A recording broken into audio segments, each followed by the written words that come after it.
Hey guys, welcome back to Second Level Questions. This episode is with my friend Ryan Spaulding. He's from Central Christian. He's a youth pastor, but he's way more than just that. He's got his own content that's been coming out. And as we were watching the content, we realized that we were saying a lot of the same things. And I wanted to get him on to talk about, is preaching the only important thing that the youth pastor does? We'll see. He's got some great conversation about thoughtfulness, what that means, what's most important in youth ministry as a student and as a leader. I hope you enjoy it, and we hope, as always, it helps you to share faith better. You said a statement. I'm not going to say if you meant it, if you didn't mean it, if it was text or in person, from a stage or in private. Okay. But you made a statement. The setup is like, you said something that we need to talk about. This is an intervention, and we're going to record it. Yeah, that's why you're here at the district office. This is why we brought you out here. You said something. Preaching is the only important thing a pastor does. Yeah. No, whether you believe it or not, there are a lot of people who believe it. Yes. They're like, preaching is the whole whole entirety thing. of youth ministry. Yes. If you're a pastor, you get paid whatever yearly salary to stand up on a stage on Sunday or Wednesday to preach a sermon, and that's all you do. For 30 minutes. Yes. Is that not what we do? Well, I would say yes. I'm just kidding. That is literally all I do. So agree or disagree? Fully disagree. Fully disagree. That's probably, if you're generous, that's 10% of the job. If you're generous, really, it's probably because you think of a 40-hour work week, which really, that's like a short week. Really, it's, you're doing stuff the whole entire week. Not really 40 hours. It's like 60, 70, whatever. Sure, if you're doing that. And then if you do one sermon on a Wednesday, that's 30 minutes out of, 40 hours? So if we nice and easy, generous numbers, 30 minutes on a Wednesday out of the 40 hours, that's like, what percentage is that? Not even, definitely not 10. Yeah. That's like a 5% maybe, Yeah. So let's see, 40. I'm going to do math right here. Ready? All right. So if it was 1 hour out of 40, you'd be 1/40th, but it's half an hour out of 40. So it's 80th, right? Which would be, I don't know. Is that how it works? Or it's 0.5 over 40.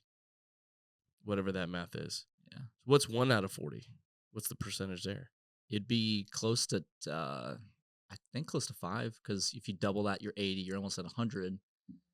We're not good at this. Do you even know how to do that math? 0.5, like 0.5 I'm over like 40 not getting as out a my fraction. phone to calculate this because I want to. Yeah, let's get this. It would look like this: 0.5 over 40 is equal to x over 100. You cross divide. Yeah, so 0.5 times 100 is 50. And what you would do to one side of the equation, you do x the other. X times 40, so 50. So it's 50, 40. 50 is that a divided square by 40. root? That looked like a square root. I'm like, whoa, what? That's an old division symbol. That's like, yeah. Oh, yeah. Yeah, Okay, we're going back to elementary school so here, 50 man. divided by 40 is.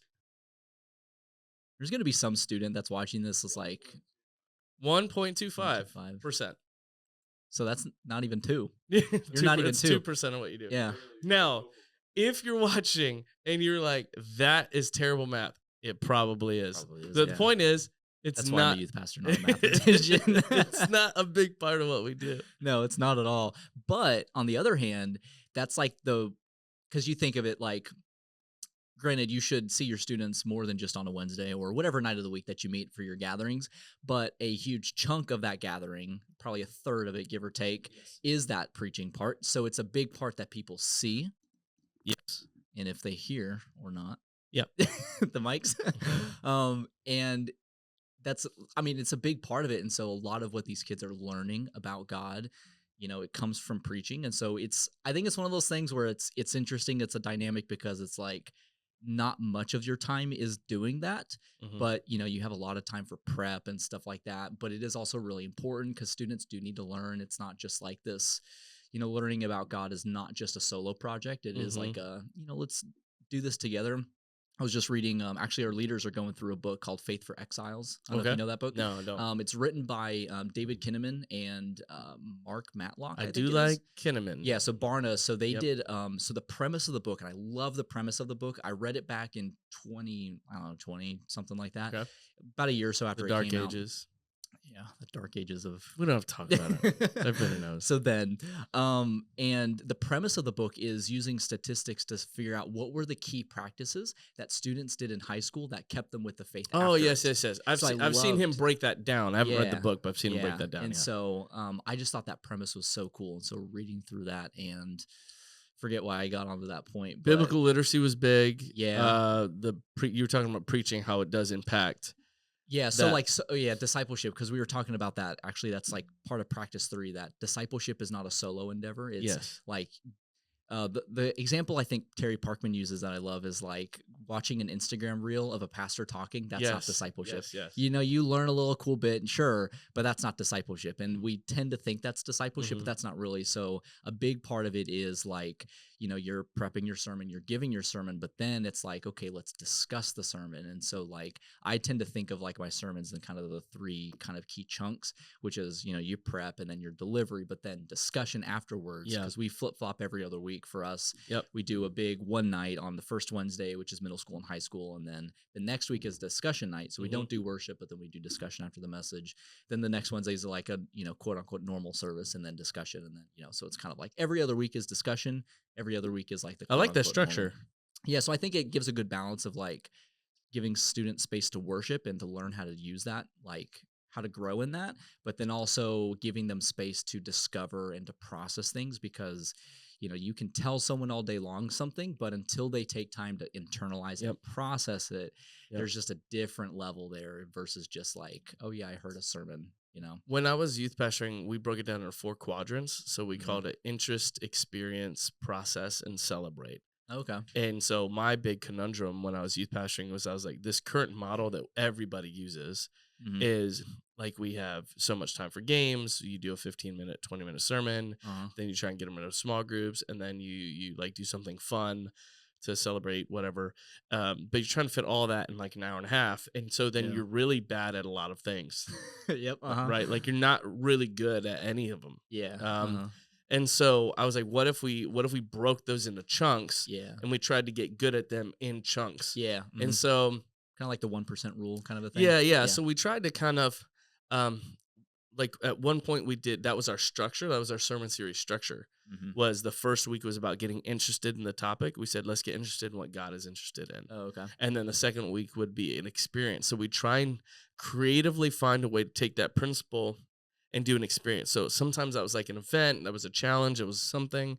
An example would be like we talked about sharing your story. And so then the experience week, we had members of the church who were like the what do you call it when you go and find things? Scavenger hunt. Oh, okay. They were like the scavenger hunt people. So like there was clues to get them, and then at each station, like the kids had to listen to them share their story. Okay. Right. And like one of the old ladies from the church was like one of the first like Dallas Cowboy cheerleaders and stuff like that. No way. Yeah, it was crazy. really, so you never know who's It's in crazy church. people stories, man. They're just like the randomest things. So that was like experience, and then process was our small group week, heavy on worship, like kind of like you're saying, because it was like we don't do worship very long either. Yeah. And so these kids know to like clap, clap, clap, but do they know what worship is and how to process what their experience? And then we would celebrate. So we'd end the week celebrating something, someone. So that worked for a season. But I think that I think if I hook it back to the original premise, preaching takes a lot of time on the front end, and it takes a lot of time on the back end. The delivery is not as much of the time, but it's really important because it is the thing that sets everything up. Yeah, it's essentially it's the well that everybody drinks from. Yeah. So, you know, we're joking about it, but you and I both are very passionate about making sure that when we do it, it's very good. And so I think that's kind of what we're digging into today is how do you have a good balance between valuing preaching, even though it's, you know, we could do 12 different podcasts on what's the most important thing in youth ministry. Yeah. There's plenty of podcasts out there for that. That's not this one. Yeah. We could talk about where you should be spending your time, that kind of stuff, and how to connect with students. Not this podcast. Yeah. This podcast, it's okay when you're communicating, all right, and you're wanting to make it important, and what are the things that make you successful at communicating in that 20, 30 minutes, Mhm. right? Whether you're a student or a leader, Yeah. right? Yeah, What do I you feel think? like the big thing for me is because I tend to think of like in leadership in general, the to me, I think the one value that has the most pack a punch, that has the most like bang for buck kind of a thing Yep. or quality is thoughtfulness. If you Okay. can be thoughtful, that branches out into I think the most different things of like, being proactive and being like caring and like Yeah. all the different qualities. Hospitable. Yeah, Yeah. there's like 1,000 qualities of a leader, but I think the one that branches into the most is being thoughtful. And so, kind of what I mean by thoughtful is like thinking ahead, kind of going into like, okay, what's the end goal? Now, let me work a few steps backwards to figure out like the end goal is really far and it's really like preach a great sermon. Like, okay, Sure. that's the end goal. But okay, what are the little steps that you're going to do to work yourself back to figure out what do I need to do now Yeah. to then get to that point and not just, whatever.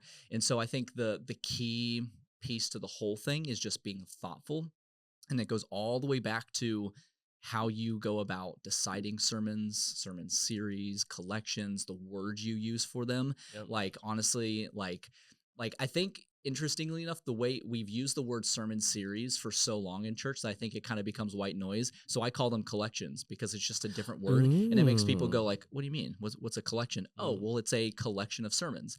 And then like when we did online stuff back in the dark ages, 4 years ago. It's 2024. So Yeah. 4 years ago, we called them playlists because it's Ah, all online. nice. And so it's being thoughtful just all the way back to like, okay, what's the word we're using and how are we. And so it kind of goes all the way back to like all the prep and like what are you doing in that prep to kind of set yourself up in the moment for something that's going to be impactful, because it is important. Although it's a small span of Yeah. time, it's really important. It's kind of really dense and kind of Well, where's condensed. that intentionality come from with you for you? Because not to poop on anybody else's party, but like that's not a shared. Not everybody has that. They're like, if I preach they almost default to the fact like the word is perfect, and Hmm. so as long as I'm preaching the word, it'll be Yeah. perfect. Yeah. And it's like you kind of stink at communicating, and a Yep. lot of Uh-huh. that goes to the intentionality Yeah. factor that you just said. So um where does your thoughtfulness kind of come from? Is it just personality, or is it something that was kind of poured into you? I think for me, at least personally, preaching is something I really enjoy doing. And Hmm. so it's a little bit easier to kind of like put more time and effort into it. But I think just like on the practical side of it, it's simple things of like if you're going to do a sermon series on say faith, it's a big topic. What are your 4 weeks?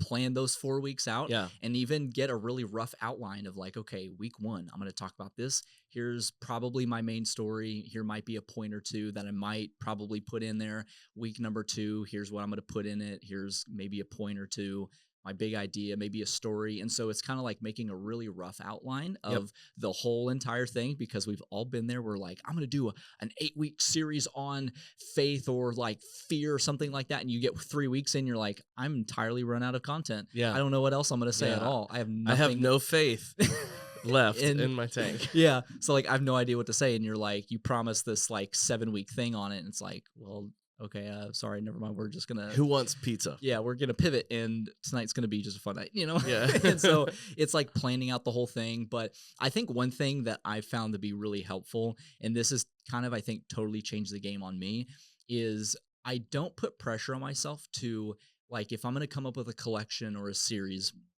I'm not in this pressure to, okay, I've come up with the idea. Now I need to preach it that week.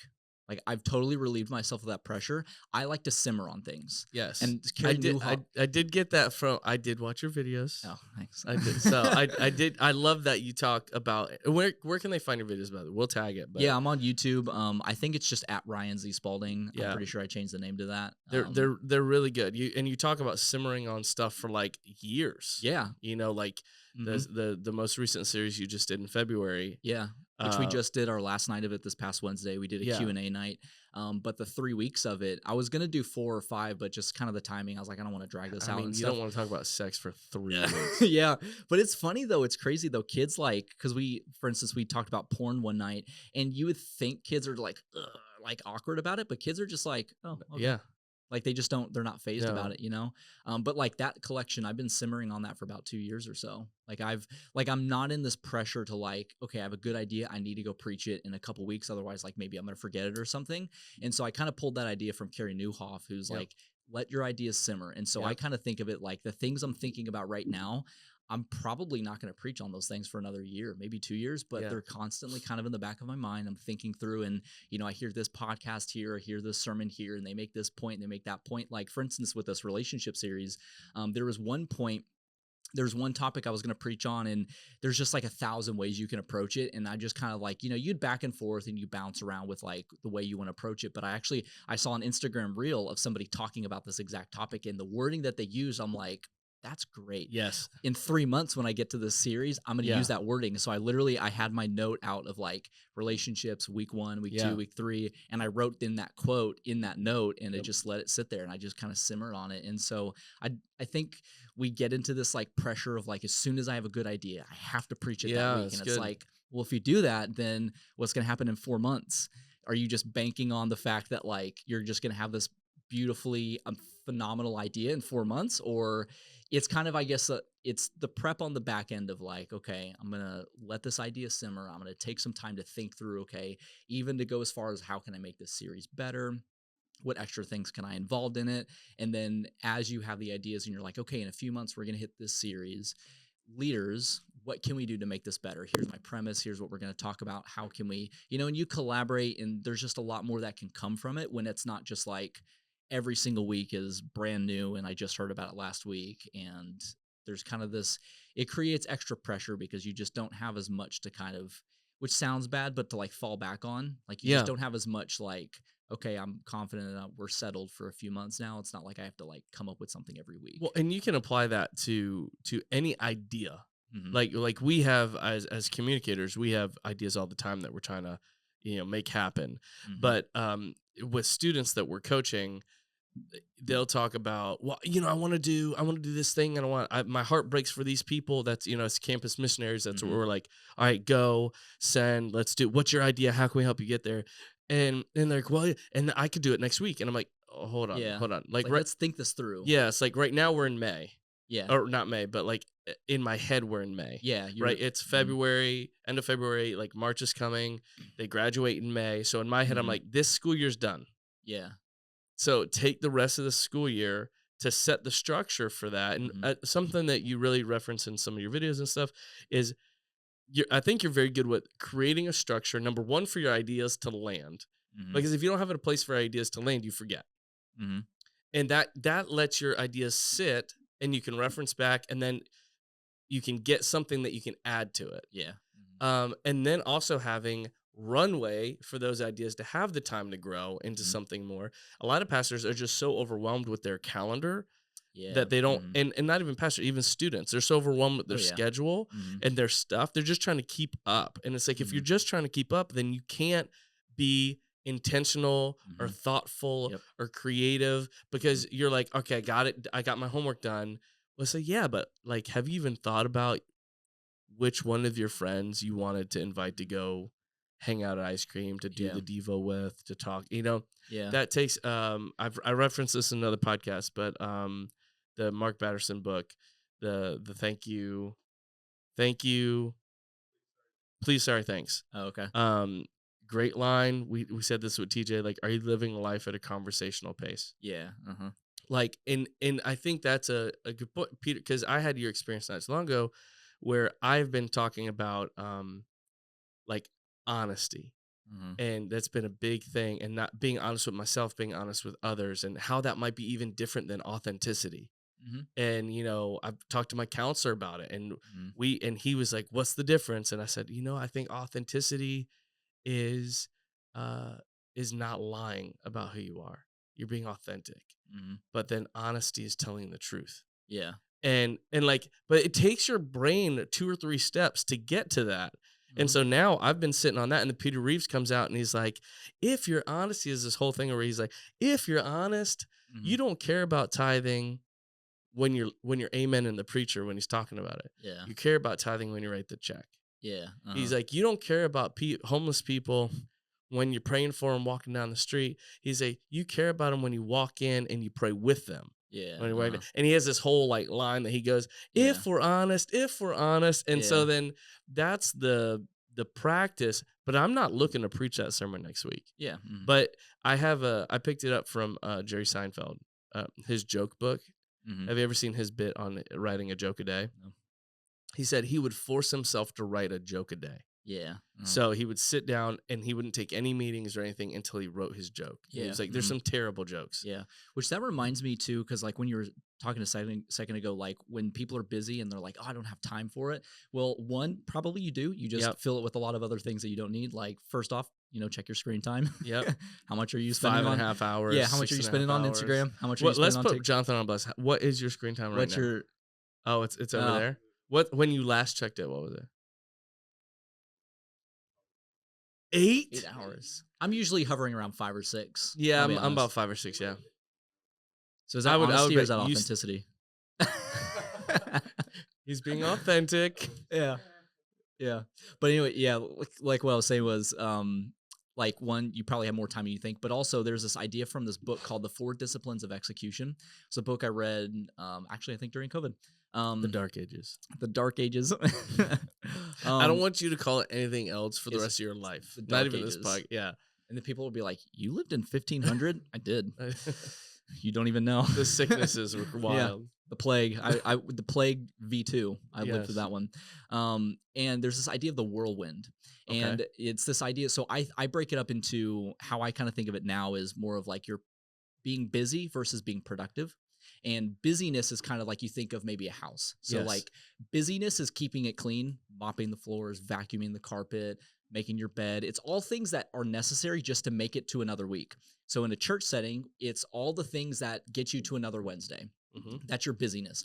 Productivity is, so busyness usually takes about 80% of your time. And that's, it takes a lot to just make a thing go, to make a thing exist for another week. It takes a lot. But then productivity is stepping outside of that whirlwind of busyness. And it's about 20% of the time to what I think of as like, how can I create value and how can I give this thing a reason to live? So the busyness is how can I make it survive? Productivity is how can I make it live? And what can I do to give it a reason to live? So it's pulling out of the, okay, there's, 14 different things I need to do before a Wednesday to make sure that Wednesday happens. I'm going to do all that, but I'm also going to take about 20% of my time to think of, okay, I don't care about this Wednesday. What's going to happen in 6 months from now on a Wednesday? Yeah. And so it's taking little chunks of time every week to prepare and to plan and to be thoughtful about what's coming ahead. And it's not being so confined to just this week and being so thin, I think, in your thinking of like, okay, what's just going to get me to the next week versus, okay, what am I going to do just a little bit? And it only needs to be an hour because honestly, you can come up with a lot of good things in an hour. Yeah. And then if you take an hour every single week, that's already so much more that you're stepping ahead of the curve. And you're already planning for next May, next June, and what about October? Like I have a series for October that we're probably going to do, and I've been simmering on that idea for a while, and there's some other collections that I want to do. For instance, one of them is Exodus chapter 34. I think it's verse 16 and 17. It's the most quoted Bible verse by the Bible, so it's the most referenced back verse. And so there's, 6 or 7 qualities about God. And so I'm going through some podcasts about it. I'm reading some like commentaries on it. And so I don't have a plan to preach that sermon series until maybe next year, maybe a year and a half, something like that. But I'm going to take a lot of time to really sit on that idea and really think about it and really go through it. And I'm not doing that every week. I'm maybe taking an hour every couple weeks to go and listen to a podcast and listen to a thing. I'm just taking little tiny chunks at a time because I have the time. And I think that's really the big difference is I have the time to be able to do that because I'm not forcing myself, okay, here's a 7-week series. I need to have all 7 weeks of content next week. Yeah. Kind of thing. Well, and you, the book Tyranny of the Urgent, it's like you're regurgitating it. Oh, okay. I haven't read that book. It's really good. It's you're right in the sweet spot where he talks about there's important and there's urgent. Yeah. And like the quadrants. Yeah. Is it what the Eisenhower thing? I don't know. There's an app called TickTick that I use for productivity, and they do a quadrant thing, and I think it's an Eisenhower. What's that? TickTick.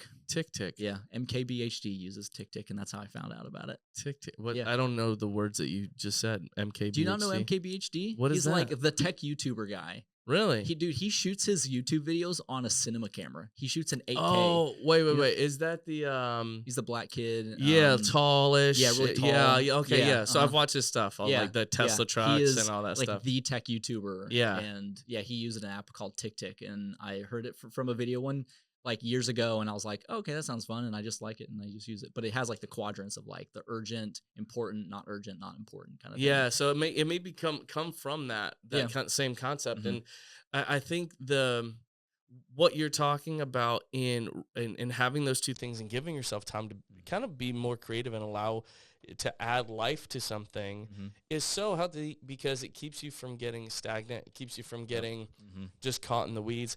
But then I also think it lets you assess yourself easier. Yeah. So like you right now, you can look at your last couple years, I'm sure, and go like, all right, here's our collections or playlists or whatever the series was. This is what we've talked about. This is where we go. And then you can evaluate and go, man, are we hitting evangelism enough? Have I been giving that my attention? Have we brought life to that thing? And this is my biggest pet peeve with pastors and students. I don't care. Here we go. Here's the sauce. This is it. Is nobody gives a rip after I leave. It's true. Like, I get there, they're excited, they've invited me in, we have a great conversation, I give tools and resources and rah, and then I leave, and I'm like, so how'd you do? And they're like, I don't know. I'm not sure. And like, we can't even assess it. Okay, we have on the website right now, so I'm in the camera. On the website right now, if you were a student leader or a pastor, if you go to PotomacYouthAlive.com and click assessment, what you will see is a very short 6-question evaluation. It's an assessment for how you as a ministry, the ministry you're a part of, is doing when it comes to engaging your campus. That's it. Yep. That's all I wanted to ask. Now, if you score 250 points, every answer has a value, right? You just click yes, no way. You letter, like in high school, and we give you a really cool Youth Alive like letter thing, and you get some freebies from us. You get Fire Bibles, you get discount on YouthCon tickets, you get all that kind of stuff. Great, love it. I've gotten 4 back so far since we launched it a few weeks ago. Okay. All 4 were so low that you wouldn't like they felt ashamed. They're like, I'm sorry. They I got it. I texted them. I was like, hey, how do you think? Because I'm just happy they did it. Yeah. Right. But all 4 pastors are 4 what everyone would say are great pastors, and I believe they are great pastors. Yeah.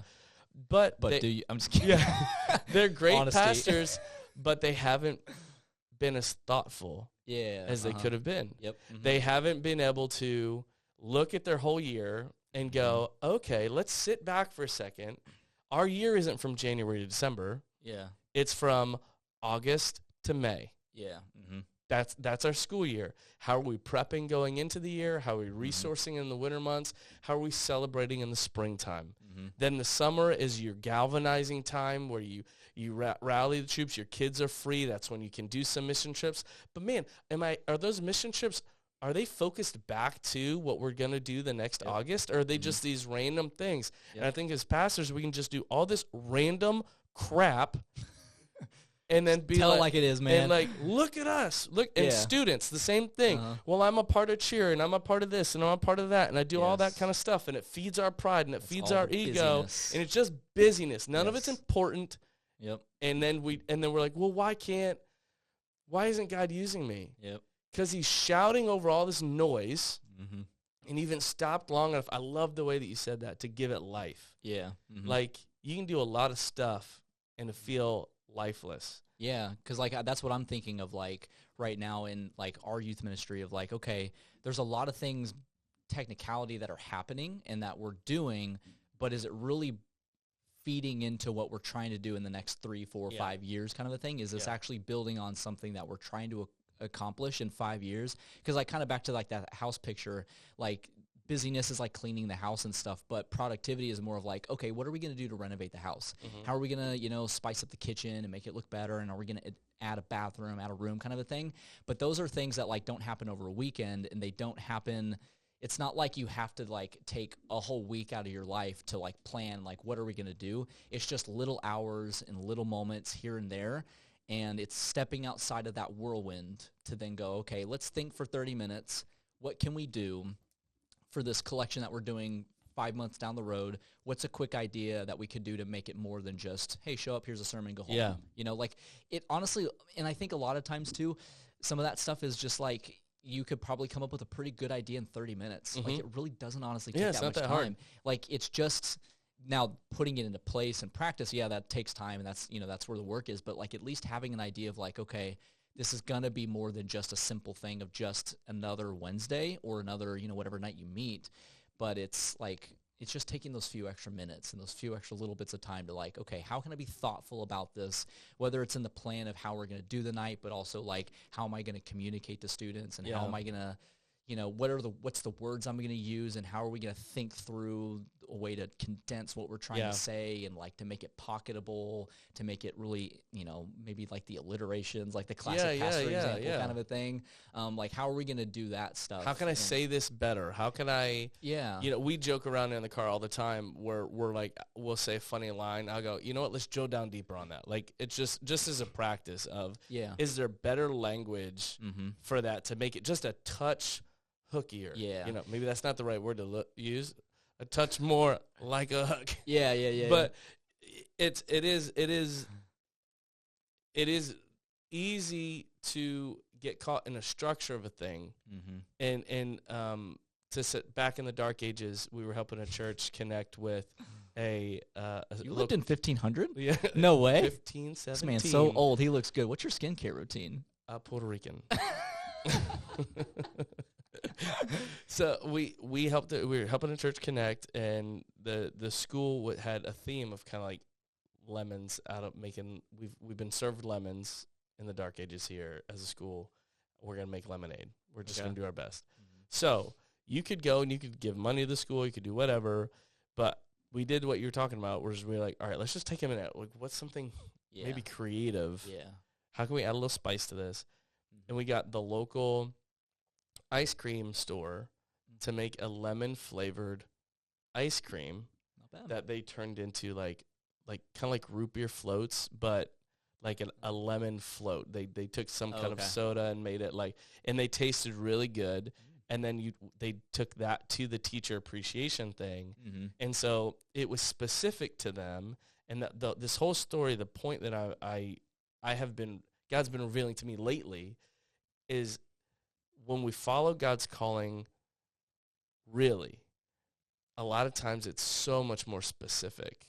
Not in the sense of like, well, I have to do this thing, but like what happens is way more creative and specific. So it's not like you have to be a doctor in Gainesville. It's more like, all right, I'm doing this stuff. Oh, and this person's life is really messed up and jacked up in this way, and I can help in this way, and this really cool thing comes out of it. Specifics come out of it. Specifics come out of it, and it looks way cooler than like a backpack drive. Does that make sense? Like, this is me trying to get tighter to an idea. Because what I feel when I'm talking to students is, stop settling for a program that you think I have for you. And can you find how God wants to use you right now? Because it'll be way cooler. And then when they do, it's always way cooler than if I came up with an idea. And helping students get there is part of getting out of the whirlwind. It's pulling them out long enough for them to see their own life. And I think kind of thinking of like communication and stuff, and I think one of the ways that we help do that is like a stat that always comes back to my mind all the time when we're communicating to students, is remembering that these students by default just don't know much about the gospel. They just don't know much about it. And so when we're trying to disciple these students, one thing I find youth pastors do a lot of times is we forget that we study the Bible every week and we read it all the time. hopefully. And we do all that stuff. And like most of us probably have grown up in church, not all of us, but of course, probably a decent chunk of us have grown up in church and stuff, like myself included. And so we forget when we're communicating to students and we're trying to share the gospel, disciple them or whatever, we just forget how much that they don't know and what they don't understand about the gospel. And so like there's that stat from Barna that Gen Z is the least biblically literate generation in human history. Yep. And the Gen Alpha is going to kind of further along that, which also another thing I will point out is this year, our 8th graders is going to be, those are Gen Alpha. That's crazy. All of middle school now is Gen Alpha. So our conversations about Gen Z are good, and we need to have those. But if we're not having Gen Alpha conversations, we're kind of missing the point. There's more Gen Z youth leaders than there are students. Yes. Yeah. And so, like, I was born in 96, so I'm kind of, like, right at that cusp of millennial Gen Z. So I'm at the very tippy top of Gen Z, bottom of millennial, however you want to kind of put it. But then, like, our 8th graders right now, they're Gen Alpha. And so Gen Alpha is going to further along that statistic. So when I was in high school, I by default knew more about the Bible than kids right now in high school. Yeah. Because I just had a lot more exposure to it, not just because I grew up in church, just because generationally, I just had a lot more exposure culturally to it. More relevant. Yeah, and so like when we're communicating to students, I go back to the thoughtfulness of like, okay, how can I do the heavy lifting for these kids so that way when I am preaching, when I am communicating, whether it's in conversation or a sermon or something like that, how can I do the heavy lifting to know and to help these students understand what I'm talking about? Because, you're preaching a sermon about Moses and like, oh, the faith that he had. And honestly, a lot of your kids, I would probably venture to say a shockingly high percentage of your students in your youth ministry would go, Moses? Wait, who's that? Do we need to do math again? I can do fractions. Can you do them now? No. So I would venture to say like a much more of your students than you would think when you say like, oh, just like the story of Moses. And they're like, okay, maybe I've heard the name, but I'm not really sure like why is this guy important? And so when you just kind of like, oh yeah, just like Moses led the Israelites out of Egypt. And you're like, okay. They're losing all that context. They don't kind of get really what you're talking about, especially if you go to like, obscure Old Testament references of like Samson and Delilah. Like, okay, cool. Delilah. Ehud, the left-handed, stabbing the fat man, these kids the fat just king. See, he doesn't even know what we're talking about. You don't know that? Ehud, the judge? Yeah, that's honestly one of my favorite Bible stories. I love it. The king he was so fat that when they stabbed him, the sword sunk into his gut, and to hide his body, they threw him on the toilet, and all of his guards thought he was relieving himself, is what the ESV says. That straight up is in the Bible. Yeah, that's 100%. Straight up. Go read it right now in Judges. It's like Judges chapter 3 or 4. It's like early on in Judges. He was like one of the first ones. Yeah, see? And the only reason he was able to do it is because he was left-handed, because they checked. Oh, yeah, that's right, And so even stuff like that, like, I study the Bible. I went to Bible college, and there's 5,000 stories in the Bible. You're not going to remember every detail of all these stories. Yeah. And 100%, these students that haven't even heard them in the first place, they don't know all the details of these stories. And so, like, when I'm communicating, whether it's in conversations, small group, discussions, sermons, I'm doing a little bit of the heavy lifting to make sure that everyone in that room that's listening to what I'm talking about, they have at least just enough little context to kind of get what I'm trying to convey. Yeah. And so, there's 100 different examples, but like I'm just taking just enough time to loop just a few extra little details. I'm being thoughtful to go back to the story to figure out, okay, what are the important things of this story that these kids need to know because they don't know the story already? How can I loop in those few extra little details so that way the kid knows what I'm talking about? Yeah. And surprisingly, even the kids that have grown up in church and even your student leaders, they probably are like either A, oh, I actually didn't know that detail, or they're like, oh, yeah, I remember now. And so it's kind of like more or less it's a win-win for just about everybody involved. Yeah. And it's doing those extra little thoughtful things on the back end to go, okay, if I'm going to reference Elisha, if I'm going to reference Ehud, if I'm going to reference Jeremiah or, something like that. Or even if I'm going to reference Paul. Like, who's Paul? You know what I mean? So, like, if I'm going to reference things, I'm just going to do that little extra bit to kind of loop those kids in to go, okay, now we all know we're now a little bit on the same boat. And it's just that little thoughtfulness to just remember that these kids probably don't know these stories you're talking about. And if you don't add details... He just read it. He just figures like, yo, what? This is in the Bible? Open up that Bible, Jonathan.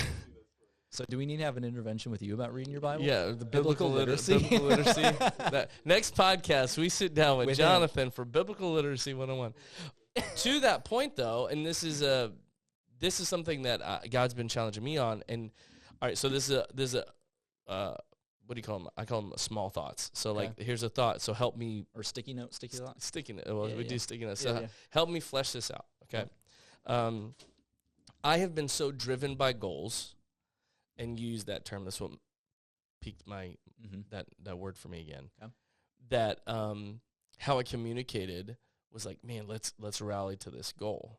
Well, when you're trying to rally to this goal, sometimes it's hard to be thoughtful because you're so focused on the goal and all right, all the energy, all the things need to be pointing this way that you don't kind of like see where the people are as much.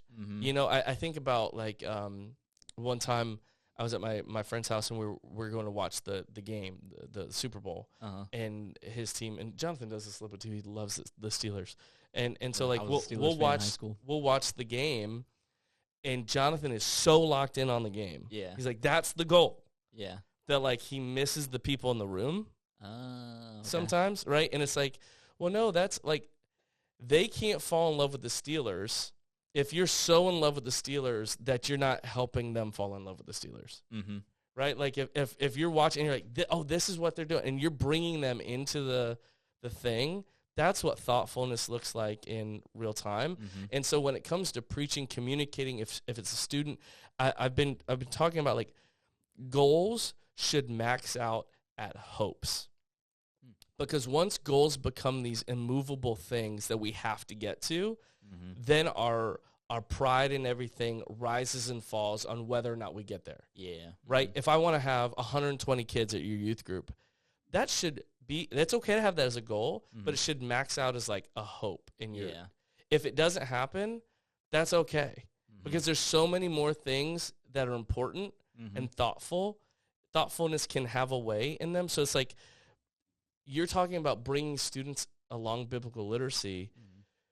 Like if all your job was to learn about the Bible with students, as opposed to the goal of like they need to be biblically literate. Yeah. One is way more thoughtful and fun to do than the other, but the other is more like productive. Yeah. And so again, this is a small thought. So I know it's kind of a scattered thing. Yeah. I always kind of think of it as like, what is it? So actually in that book, 4 Disciplines of Execution, typically businesses are really good at coming up with ideas, but they're bad at executing was kind of the whole premise of it. But there's lead measures and lag measures. So let me make sure I get this right. So a lag measure, if I'm getting this right, is, say, attendance, since you brought that up, attendance, 120 students. In all fair, in love and war, whatever, I have no ability to control that number. Agreed. There's not a single thing on this planet I can do to get to that number. Yeah. So that would be a lag measure. We call them output goals here. Yeah. So in a sense, I can't just make that number happen. But what I can do is the lead measures of what are the things that I'm doing to get to that goal. And so it's coming back to go, okay, if I want more students, if I want to grow, well, then I can't necessarily just grow the youth group because that's kind of like, that's a product of a bunch of outcomes and a bunch of like causations, I guess. I read that word a few days ago and I like that word, causations. So I guess good for me that I found a way to use that word, I guess. The college degree coming in handy. Like my PhD back in the day.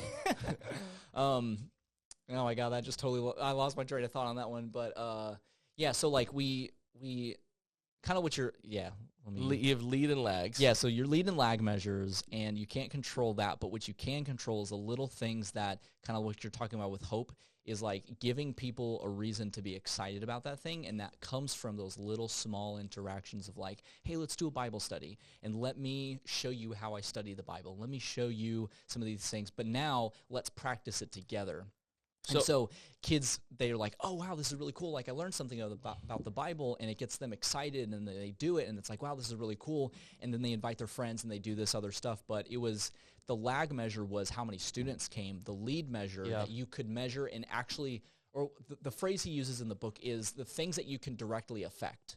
I Yes. can't directly affect attendance, Correct. but I can directly affect texting you to come to a Bible study, buying you some Yes. pizza, and let's do it, and then showing you how I do it, and then you get excited about it. That I can directly affect. Yes. I can't affect the attendance on a Wednesday Which is a night. huge deal, because how do you measure spiritual growth? Yeah. Like there's lag measures there where like you hope they're serving, that they're tithing, that they're attending, that those but the lead is like, all right, well, those are practices, but how do I know? And I think youth ministry has to figure this out. Even, and if you're a student, I mean this to you too, is you have to figure out, what do spiritual practices look like in your life? And are you inviting people into that? Because that's like the method. So I wrote down, while you're talking, I think the lead measures, that's your structure. Like they inform your structure, right? You're going to get up, you're going to go like, all right, this week I'm going to text 6 kids. Will you come to youth group on Wednesday? Yeah. Right? That, like, you can create structures around that. Your lag measures, those influence what you're hoping for and kind of how you're evaluating some stuff.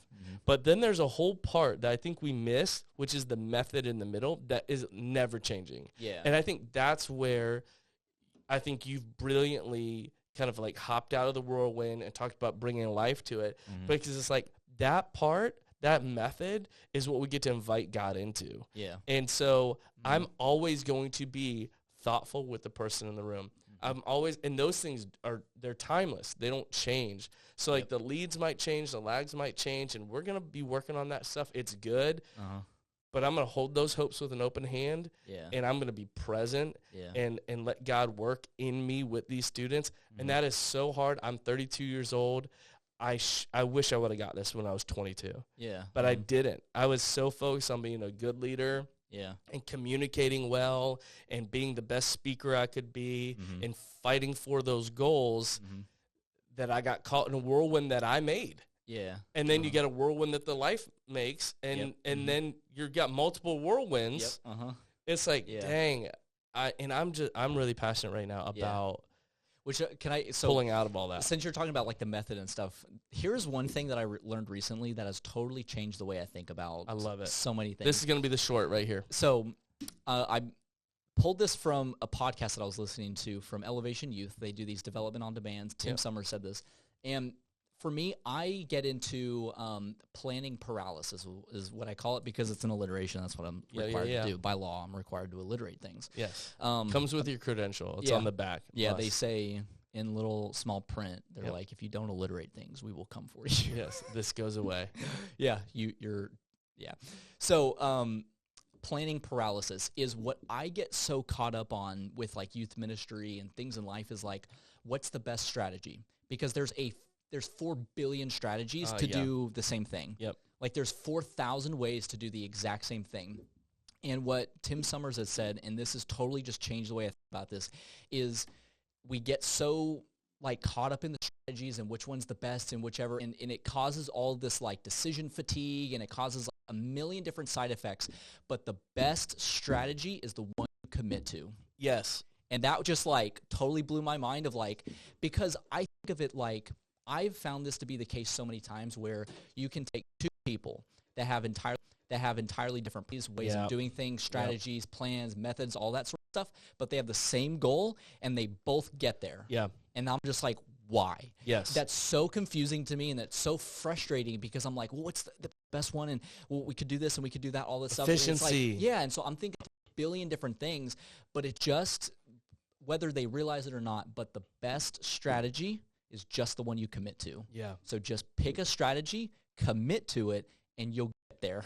You'll get there, yeah. And for me, that's just like, okay, we have a bunch of strategies. We're just going to commit to one, and we're going to give it some time. And if for some reason it just really doesn't work, that's okay. We committed to it, and that was all we needed. We just needed to commit to a strategy, and that's the best one that you can go with. It's just the one that you committed to. You know, usually we talk about the second level question early ish in the podcast. Never got to it because the conversation was so good today.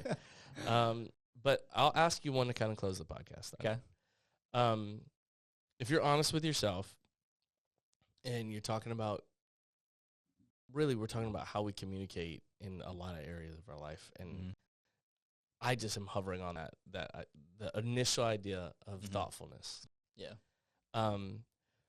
Where do you think you've missed it the most when it's come to being thoughtful? Like where has structure over trumped thoughtfulness in your life the most? I feel like probably, which I think I've been thinking about this actually kind of recently, is I can mold into the details person and the big picture person. I kind of have like, I don't know if that's unique to people or not. I don't You're know, a superstar, so that makes sense. And so either I can be really detailed about things, or I can be very big picture. And so what I found in like the last year or so is I've done too much shape shifting between being the details guy and being the big picture guy. And I think what's done specifically for me is more so in like the organizational side of things and running things. Yeah. It's like on one hand, it's like I'm empowering leaders, but kind of not really, because I'm getting involved in the details, and I'm kind of thinking big picture and coming up with big ideas, but then it's like not really, because I'm so involved in the details. And so I literally was just thinking about this a couple days ago as I was cleaning out part of a storage unit, or not a storage room behind our stage in our youth room. And I was thinking like, man, I just get so involved in the details, because I can get really concerned about the details and I can get really concerned about the big picture at the same time. And I tend to shift between the two more often than I should. You've become inconveniently useful. Yeah. And so it's like, okay, I need to pull back. And as much as in some senses I love the details and in some senses I love the big picture, my role is the big picture. Yeah. And I have to find a way to live there and to use my strengths and weaknesses in that space, and to not try to do things that other people can do. Because for me, at least, there was a Craig Rochelle podcast that I listened to a couple years ago that totally changed the way I think about this thing. But what he was saying was that for the lead of a ministry, we tend to think of like them, like they can do all things, and like they can, like realistically, like within our youth ministry, I can do any part of it. I can run the games, I can do sound, I can do production, I can do all of those, but I shouldn't. Yeah. But the idea he was talking about in that podcast was there's only 3 things that only the lead can do. And the 3 things are?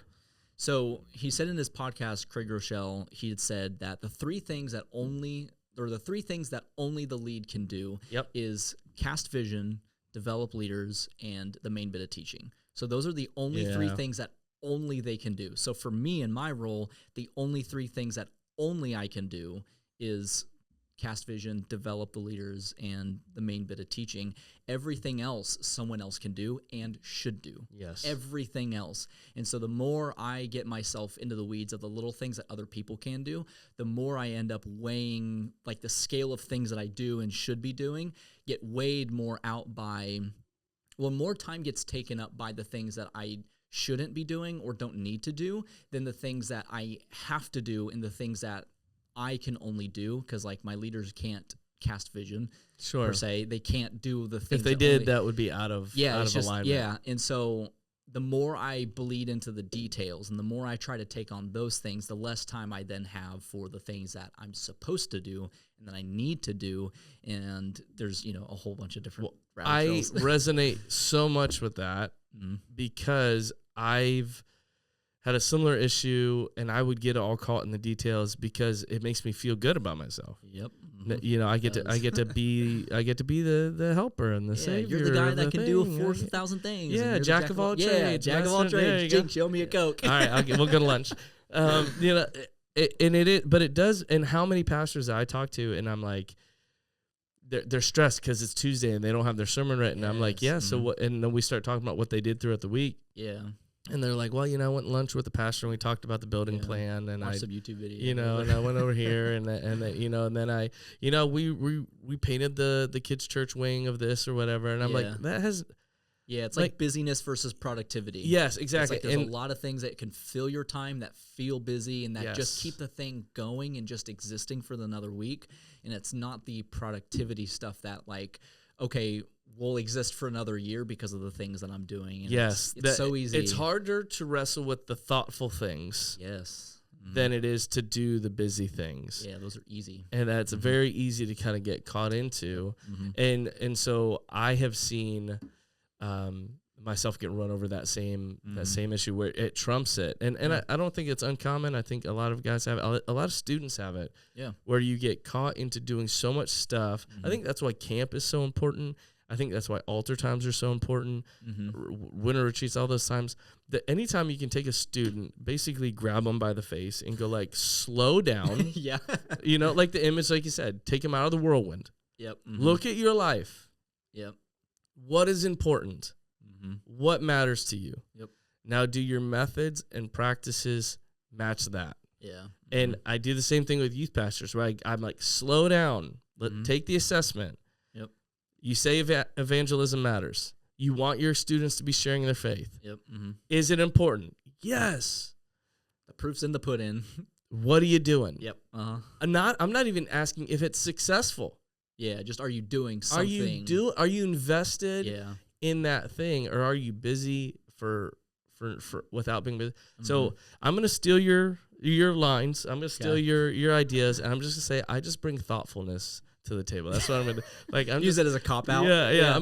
I'm just being thoughtful. Aaron, you're really challenging me right now. Just like I'm just trying to bring thoughtfulness to your ministry. Then I didn't quote it. Are we keeping keep the important things most important? What is that line everybody talks about? Like the main thing. Yeah, first things first. Yeah, we're keeping the main thing the main thing. You know, because at the end of the day, it's about sharing your faith. It's about bringing people into the process. So, guys, I hope this was helpful.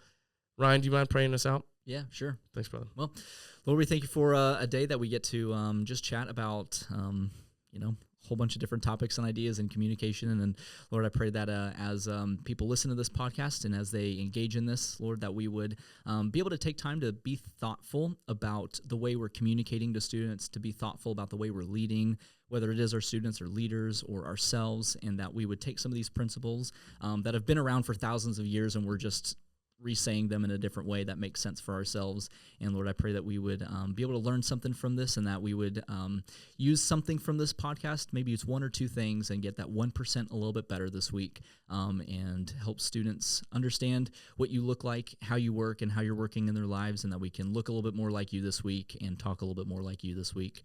In Jesus' name, amen. Amen. Guys, I hope this was helpful. To answer the question that we posed at the top, is preaching the most important thing that we do? Is that the only important? No, it's preaching is the only important thing that a youth pastor does. No, the only important thing you do is being thoughtful. Hey. See you guys. Bye.